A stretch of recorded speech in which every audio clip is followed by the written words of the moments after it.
A continuación presentaré la ponencia Maternidad y suicidio en 3 escritoras latinoamericanas. ¿Cómo subvertir la culpa?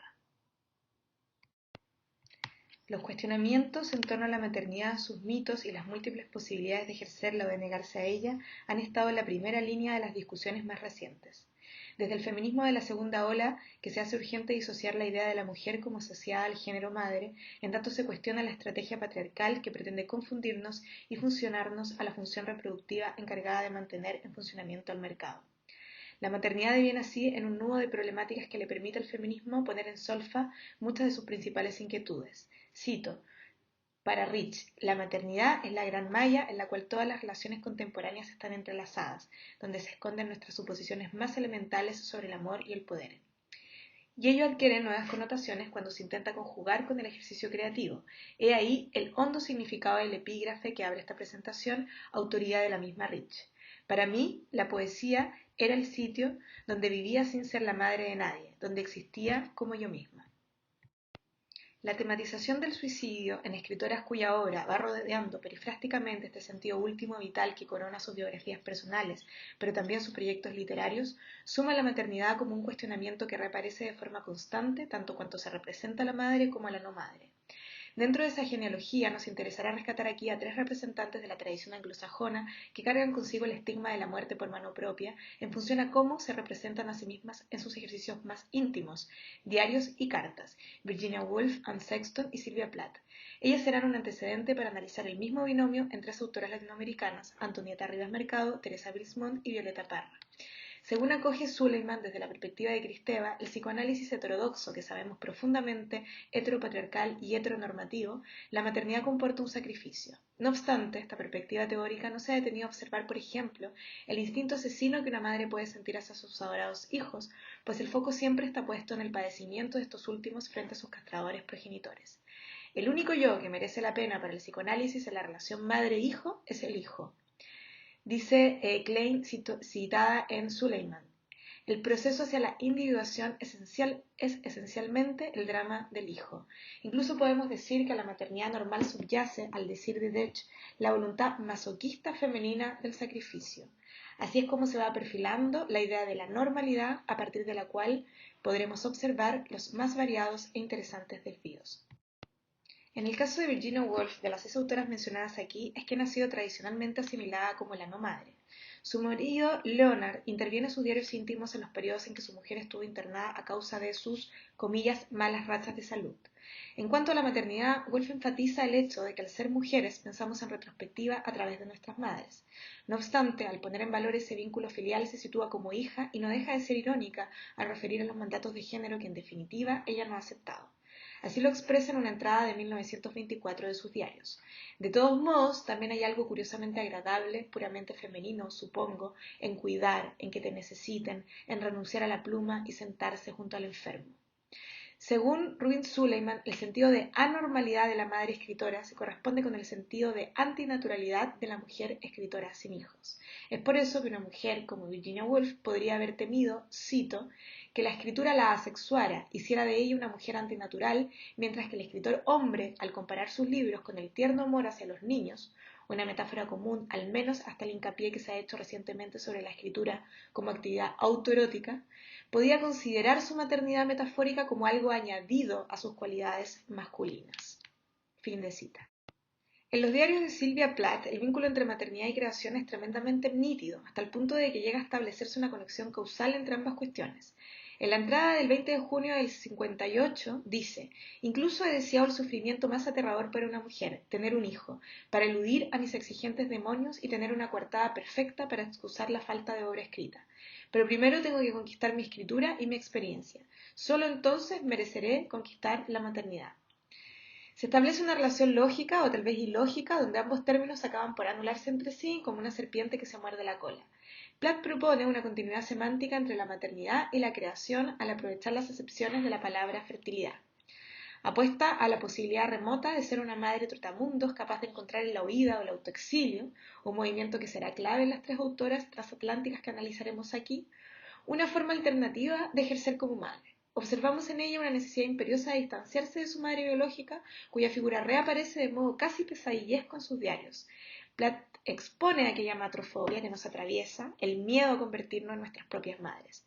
Podemos observar que a lo largo de sus diarios ese odio visceral no es dirigido al padre del mismo modo. Según Rich, la cultura, y podríamos agregar particularmente el psicoanálisis, promueve la idea de que ninguna madre merece nuestra lealtad profunda. Cito, las mujeres se convierten en un tabú para las mujeres, no solo desde la perspectiva sexual, sino también como camaradas, co-creadoras, conspiradoras. Al destruir este tabú, nos reunimos con nuestras madres, y al reunirnos con nuestras madres, destruimos el tabú. Solo así puede subvertirse una sociedad y una cultura que se han fundado originariamente en base a un matricidio.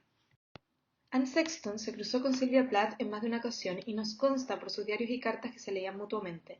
Se conocieron en un seminario de poesía dirigido a los estudiantes de la Universidad de Boston, dirigido por Robert Lowey. Si bien Sexton entiende que Plath dejó a sus amigos en una profunda desolación, defiende la decisión de su contemporánea. Era derecho suyo, dice. En los intercambios epistolarios sostenidos por Anne Sexton, rescatados por su hija Linda Grace Sexton, a quien le encomienda la tarea de albacea de su obra, están contenidas muchas de los grandes leitmotiv de la autora. Si bien ella misma dice despreciar el género y lo compara con el envío de atolondradas señales de humo, donde queda fuera la poesía, nos revelan iluminadoras epifanías conectadas con su obra y sus circunstancias vitales. Para la poeta será fundamental el viaje que emprenderá a Europa. Si bien ella configura una familia de clase media tradicional, siente que esa oída la aproxima a situaciones a través de las cuales puede conectar con nuevas experiencias productivas en términos literarios.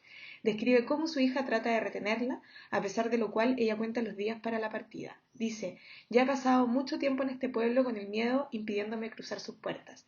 Cada día arranco una raíz más del suelo.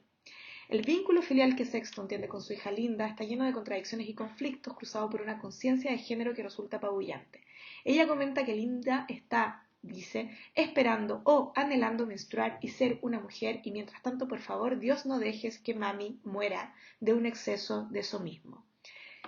La siente como el ser humano que habita más próximo a su propio corazón, le dice, eres una extensión de mí, eres mi oración, eres mi creencia en Dios, para bien o para mal, tú me heredas. De algún modo, toda la obra de Sexton fue escrita con un discernimiento acerca de lo póstumo. El alma, en mi opinión, es un ser vivo que habla con la presión de la muerte en su cabeza, dice, y sus reflexiones acerca del suicidio empaparon gran parte de su poesía. En una carta a Anne Clark, donde reflexiona acerca de su poema Quiero morir, incluido en el poemario Vive o muere del 62, que le valió el Pulitzer de poesía, el 63, enumera las razones de su coqueteo con la muerte y concluye que el suicidio es una suerte de reivindicación propia frente a tan radical acto. Cito, cuando, según yo, la muerte te agarra y te trata como un trapo, es un hombre, pero cuando te suicidas, es una mujer. Y de aquí hasta su descubrimiento de que, 1, en realidad yo no creo que los muertos estén muertos. 2, que definitivamente no pienso que vaya a morir a pesar de que esté muerta. 3, que los suicidas van a un lugar especial, se duermen, por ejemplo. 4, que el suicidio es una forma de masturbación. Están aquellos a los que matan y están los pocos que matan y después la otra clase, aquellos que hacen las dos cosas a la vez. Pero razono, cuando haces las dos cosas a la vez, entonces tienes un cierto poder. ¿Poder sobre qué? Bueno, sobre la vida, por ejemplo, y sobre la muerte también. Supongo que lo veo como una manera de engañar a la muerte. Los diarios de Burdeos, fechados entre el 30 y el 31 de Antonieta Rivas Mercado, dejan traslucir el conflicto que le supuso el rol social con el que cargó la autora en su estrecho vínculo con las problemáticas configuraciones de una nación mexicana que pugnaba por entrar en la modernidad, tanto como exmujer de José Vasconcelos, como además hija del arquitecto Antonio Rivas Mercado, quien mandó a construir el Ángel de la Independencia, que forma parte de la arquitectura simbólica mítica dentro de la Ciudad de México y cuyo rostro habría estado inspirado en la escritora. La crítica Gilda Luongo se centra en la incompletitud de los escritos de Rivas Mercado, cuyos diarios expresan un proceso de deconstrucción que la libera y le posibilita optar desde la intensidad de la vida por la muerte. Su autoría, la campaña de Vasconcelos, del 29 al 31, crónica que en realidad ella llamó Democracia en bancarrota, está a contrapelo de esa retórica viril ligada a hombres superhéroes capaces de producir la transformación social, la épica de los años previos a la Revolución Mexicana según Franco. Dichos discursos se contraponen con la intensidad del acto gestual y verbal creador de Rivas Mercado, más cercano a lo que Deleuze y Guattari llaman una literatura menor por la intensidad de sus fragmentos no acabados. Pesa sobre nuestra autora el lugar de la maternidad social, dice Vicuña, referidos como concepto relacionado con Vicuña, en tanto responsabilidad última y radical asignada a la mujer dentro de su construcción moral en la sociedad. Ellas, en su rol subsidiario, serían entonces las encargadas de resguardar la moral civilizatoria y cautelar el camino valórico para que los varones consoliden los supuestos intereses comunes de toda la ciudadanía. Rivas Mercado ejerce una suerte de maternidad social y su rol dentro de México está en continuidad con su propia genealogía familiar.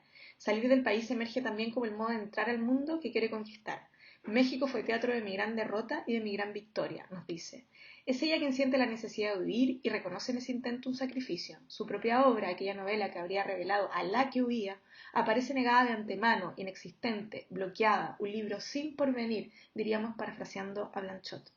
Se muestra superada por su condición de mecenas y de negra literaria, de ser quien escribe para los otros, para Vasconcelos, para Trotsky. Rivas Mercado establece una distinción entre lo que puede ser entendido como una maternidad literaria y una filiativa. No tiene reparos en declarar que la primera es más relevante que la segunda. Dice, tomo la vida, ya no dejaré que me tome ella, Emilio, mi hijo, Pepe, mi obra, la obra. La elección en esta autora que despierta no existe, prefiero mi obra. Yo a una idea de deber respecto a una vida que amo pero que no me pertenece. Mi realidad es esta, mi destino este. Todo lo demás es ensueño, reposo, albergue momentáneo. Mi vida es tal y como la he deseado, libre, dura, solitaria. En la disyuntiva de mantener el statu quo y acatar las reglas y conductas asignadas a la mujer, las protagonistas se movilizan hacia la única elección posible, el suicidio, según Traverso y Coto. Se trata de un sacrificio necesario, otra vez reaparecen las figuras de las sacrificadas, para producir la tan ansiada transformación social. El suicidio como un acto político que busca hacer visibles y públicas las infamias de lo privado. Dicen Coto y Traverso, las muertes de estas mujeres cobran un sentido utópico de liberación del género. Las mismas autoras llegan a plantear la existencia de una escritura antropófaga que se mira a sí misma y que agregamos resulta perfectamente desplegada en la escritura de diarios y cartas que hemos analizado aquí. Dicen, una escritura que a partir de la imagen del espejo tiene algo de narcisista que le impide escapar, que se entrampa en sí, se enreda y en algún punto se ahoga. Casi al mismo tiempo que su par mexicana, la poeta chilena Teresa Bilsmons escribe sus diarios íntimos entre el 1906 y 1921, divididos en 4 episodios claves de su vida. En el primero nos cuenta sobre su infancia y su sensación de exclusión dentro de una familia con 7 hermanas. Luego, en el segundo, nos narra su experiencia en un claustro donde su marido decidiera encerrarla, producto de la infidelidad con un primo suyo, primo del marido. Su escritura se transforma precisamente en un modo de retardar la muerte y acercarse a su enamorado. En el tercero se narra su viaje en barco desde que abandona Buenos Aires, a donde escapó ayudada por el poeta Vicente Huidobro y donde consolidó su carrera literaria hasta que parte a Estados Unidos. Será en este último en el cual narrará aquel viaje en barco donde tendrá su primer intento de suicidio y cuando aparecerá el elemento simbólico del agua activando las resonancias del mito félico. Allí, en uno de sus primeros viajes transatlánticos que la marcarán de por vida, tendrá su primera aproximación con aquel fatal acto, pero será socorrida por un joven que la encontró justo cuando se disponía a lanzarse al mar. Ella le aclara, le dice, hay cosas impenetrables para los seres equilibrados, una sensación desconocida, algo que se parece al terror, pero un terror lleno de atracción. En definitiva, el mar es su primer llamado de muerte. La vida es la tierra, la muerte el mar, dice. Finalmente, el cuarto diario está marcado por una mayor conciencia literaria y la posibilidad cierta de que sus diarios pudieran llegar a ser publicados. Su necesidad de huida fue siempre permanente, algo común en las autoras, como ya hemos dicho. Dice, parece que pronto voy a dejar mi patria para siempre. Las referencias a la maternidad son recurrentes en los diarios de Bilsmont, pues vivió gran parte de su vida recluida y puesta a distancia de sus propios hijos, al considerarse una mujer adúltera incapaz de cumplir con sus funciones maternales. El cuarto diario pone de manifiesto un episodio de su vida que bien podría pautear algunas de las decisiones que, tal como sucedió con las otras autoras aquí convocadas, ya venían resonando en su producción literaria. Cuando se reencuentre con sus hijas y luego de que ellas partan de vuelta a Chile, el desconsuelo será tan grande que Bilsmont se decidirá por tomar una alta dosis de Baronal para morir. Su trayectoria queda mullida por una condena de infidelidad, aquello que la hace merecedora de un trato infantilizado por parte de su exmarido, sobrino del expresidente chileno José Luis Balmaceda, que en el contexto de la Guerra Civil del 1898, tomó el camino de la autodignidad, la muerte por oprobio, al decir de Ramón Andrés, y decidió acabar con su vida. Años después, otra poeta y además cantautora, atravesada por los conflictos con su propia patria, fue Violeta Parra. Hay innumerables trabajos que se detienen a observar su autobiografía en verso, dice Aris Castillo, pero más interesante es intentar digerir su obra literaria más allá de la lectura de transparente mímesis de autorrepresentación que la conecta y muchas veces reduce a ser la voz del pueblo en sus tonos populares, dice López. Hasta sus más cercanos coetáneos, poetas como Pablo Neruda o Pablo de Roca o incluso su hermano Nicanor, la ubican y elogian por su lugar en la música, pasando por alto su contribución literaria y el cómo sus décimas expresan la contradicción entre lo tradicional y lo moderno, entendido como desarraigo y discontinuidad. Se suma el esfuerzo por leer su suicidio como un gesto literario para permanecer y franquear los obstáculos del olvido o la ignominia, consagrada a dos funciones míticas fundamentales: unir y recuperar, dice Alonso. De forma paralela, su vida es reinterpretada en Violeta se fue a los cielos, escrita nada más ni nada menos que por su hijo, el también músico Ángel Parra, donde el ideal de la madre, a ratos frustrado e impugnado, adquiere una omnipresencia de madre nacional ancestral, memorias llevadas al cine por Andrés Wood bajo el mismo título. En el film habría una serie de omisiones, reducciones y adulteraciones de aspectos de la vida de Violeta Parra, tal vez por la fidelidad a las memorias del hijo, pero que no guardan plena relación con la dimensión profética, por ejemplo, de su composición El Gavilán, que se encuentra en Cantos de Chile de 1975, y su prefiguración del fascismo en Chile, según señala Oporto Valencia. El peso de la familia, en el caso de los Parra, es brutal, y la matriarca encargada de delegar ese acervo lleva también consigo la fatalidad de su decisión final. Se trataría en cualquier caso de un matriarcado dentro del cual la prevalencia de una imagen femenina está indisociablemente ligada con la maternidad. Así es como explica Rich el matriarcado a partir de la lectura de Helen Dinner.